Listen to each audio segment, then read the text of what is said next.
Let me put this problem in perspective, ladies and gentlemen. We want our wives and our daughters and our granddaughters to have a fair shot. Right now, in this state, in so many ways, they don't. I'll give you just a few numbers here. Working women in Alabama, non-college educated working women, earn 74 cents on the dollar for what men earn. College educated women earn just 69 cents on the dollar for what their male counterparts earn. To put that in terms of actual wages, there's a $10,000 per individual difference between what women make and men make in this state.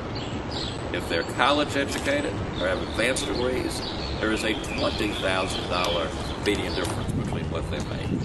That is inexcusable and cannot be justified. And Alabama's laws don't help. We don't offer a child care tax credit. Many states do. The federal government does. Those tax credits help working women who often by themselves are having to deal with the burden, the financial burden of raising children. Alabama is one of 22 states in the country that don't offer unemployment benefits to part-time workers. 2/3 of part-time workers are women. Most of those women are working part-time because of child care related issues. And we're one of 17 states that don't offer unemployment insurance to people who have to leave their job because of domestic violence and family abuse. In all of those areas, our laws fall short, our corporate standards fall short, and they're a stain on the notion of equality and fair play in the state of Alabama. As governor, I'm going to fix it. And I'm announcing today a set of policies that are aimed at attacking gender economic disparities in our state. Let me summarize them. First thing we're going to do is we're going to reward companies who are doing the right thing. We're going to publish, I'm going to direct my labor commissioner to publish a list of Alabama companies every year that are fully and compliant with gender equality laws and that have gender equitable workforces. We're going to publish that list, and we're going to do more than promote and identify these good practices.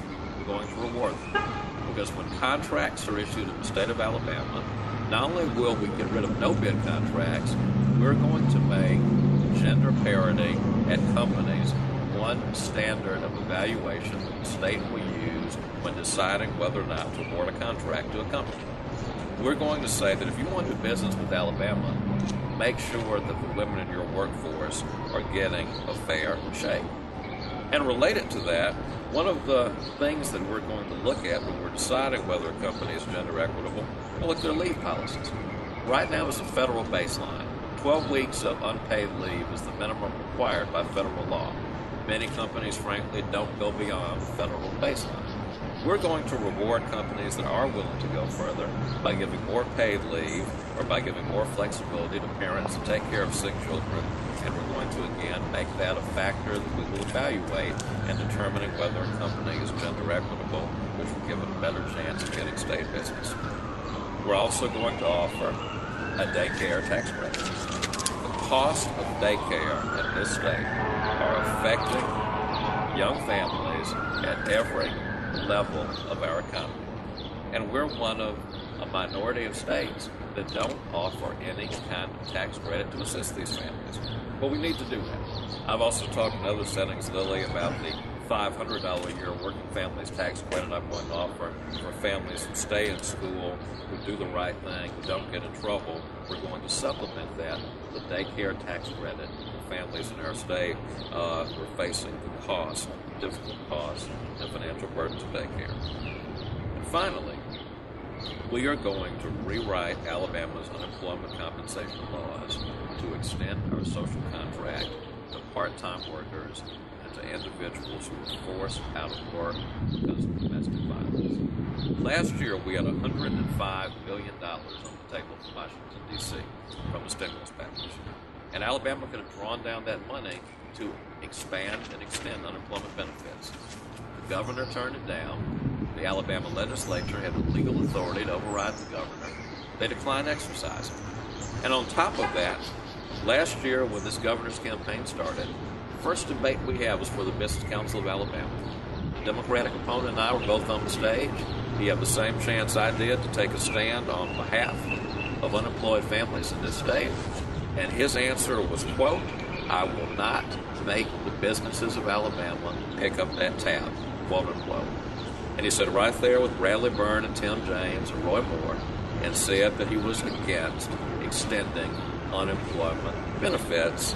And I'm amazed that that candidate today has the audacity to claim he's candidate working people in this state. He is absolutely not that. So there are clear differences between those of us who are running for governor. Now, the one person running for governor who has talked about gender wage disparities in our state. We were in Montgomery and Birmingham yesterday, and Lily, interestingly, one of my opponents had a thing to say about the press conferences that we had and the proposals we laid out. They didn't come forward and say, we agree. They didn't come forward and say, we think those are good ideas. Silence. And as we stand here today, I'm the only candidate who is on record believing that if a company wants to do business with Alabama, that company needs to have a gender equitable workforce. And I remain the only candidate in this race who is committed to extending unemployment benefits for victims of domestic violence. So there are clear differences emerging in the governor's race in the state of Alabama as we move down the stretch. We're going to make this state fair, we're going to make it better, and we're going to make it a state where wives, their daughters, their granddaughters have a fair shake. We have a mentality in this state sometimes that because we haven't tried something, we shouldn't do it. And we're all too accepting of the kinds of disparities that I ticked off today. Well, my grandmother kept on her wall a plaque that said, "God, give me the serenity to accept the things that cannot be changed, the courage to change the things that must be changed, and above all, the wisdom to know the difference." Lily, we have been all too serene about gaps between men and women in our workforce. You learned that the hard way. I did. We have been all too serene about it. We've acted as if, well, it's just that way sometimes. The way to change it and to make it not just be that way is to have a governor who is committed to promoting policies. And say one other thing. The business committee is always afraid of mandates. There are no mandates that I'm proposing today. What I'm proposing is rewarding companies that do the right thing. If you want to get a lucrative contract with Alabama, and Alabama contracts and state government contracts are very lucrative, at a minimum you ought to be able to stand up and say that we treat the wives and daughters and granddaughters in our workforce in a fair, equitable way. The law does demand that, and we're pushing for even stronger laws at the national level. But let's make it a part of how business is done in this state.